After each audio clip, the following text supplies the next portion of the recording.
This is not how I envision the Age of Aquarius unfolding.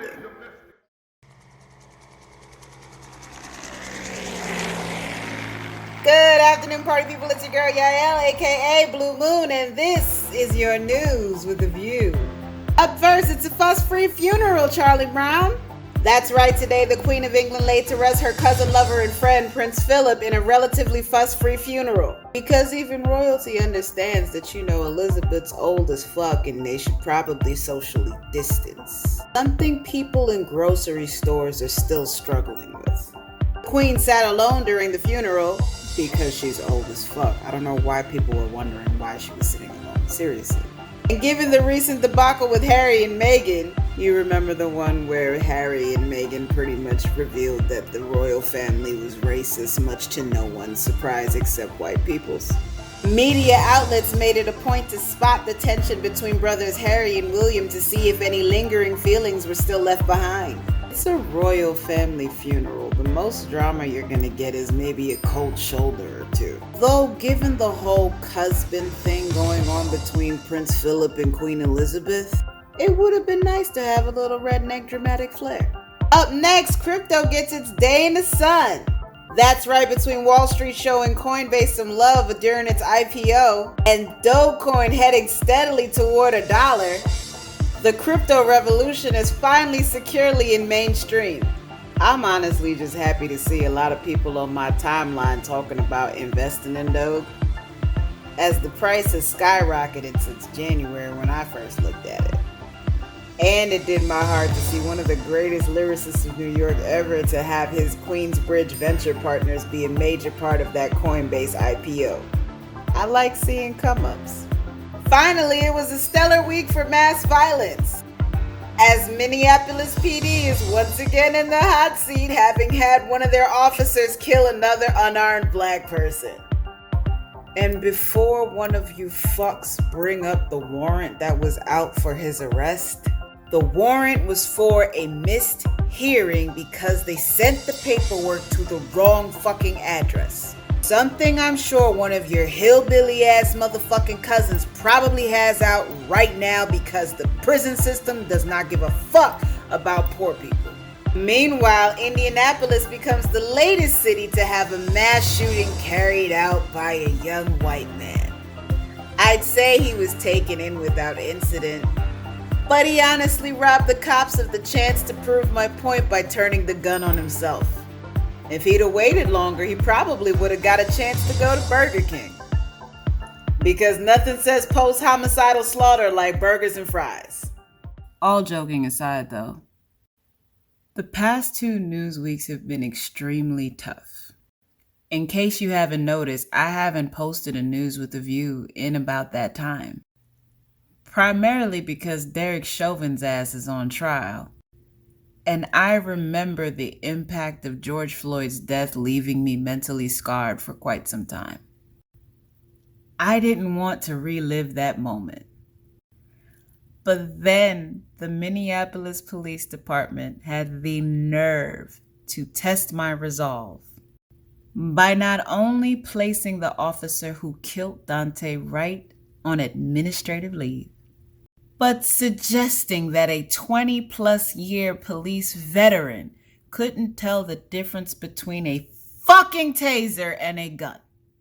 Ironic as fuck when you consider that the dude who went off and shot all them people in Minneapolis was actually attempting suicide by police.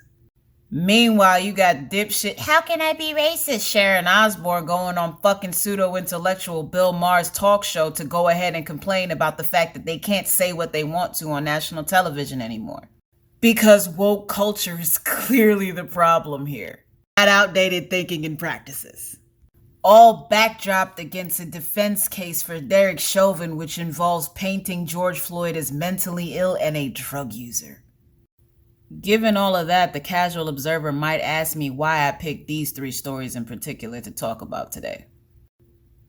The death of Prince Phillip and Queen Elizabeth sitting alone at his funeral feels more symbolic in more ways than one.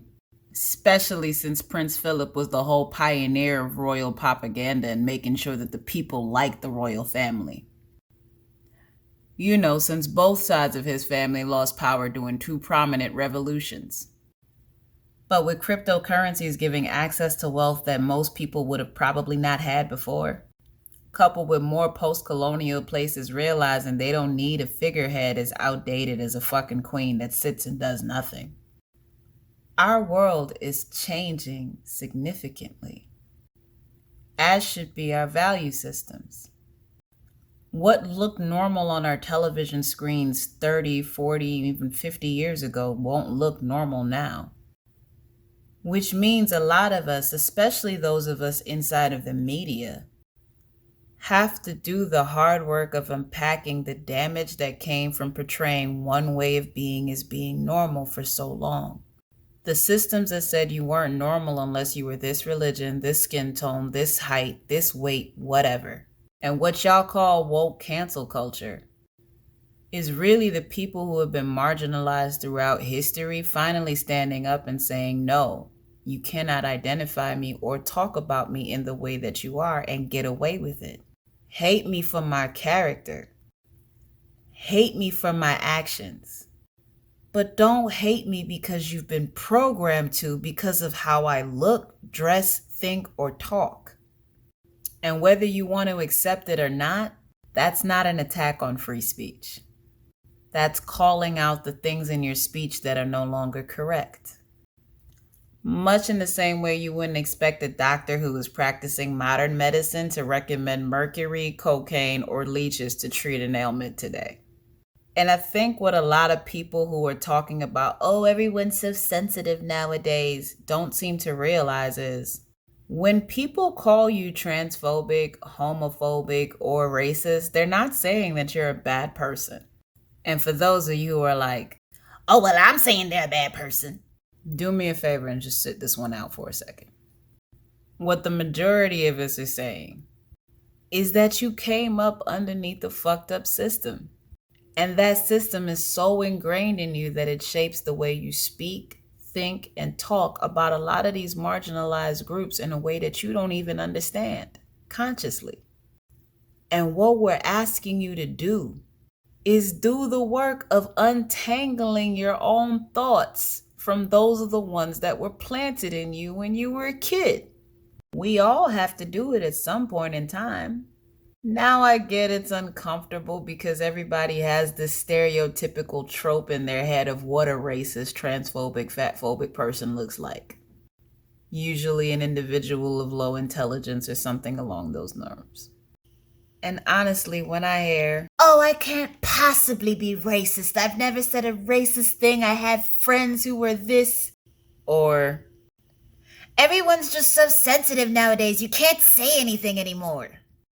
Or, well, it's absolutely terrible what's happening with them, but they shouldn't resist arrest at all. What I hear is, the world is changing in a super scary, super fast way, and I have no way to orient myself or adapt because I have no point of references. Help! And all I have to say to that is, that's what Google's for. Anybody want to design me a News with a View token so I can get really rich off of people for a second? I get the bulk of my news from TMZ, Twitter feeds, CNN, and a couple of other places. But if you see something you want me to cover, don't be shy, tag me in. Never been afraid to speak my mind. Oh no.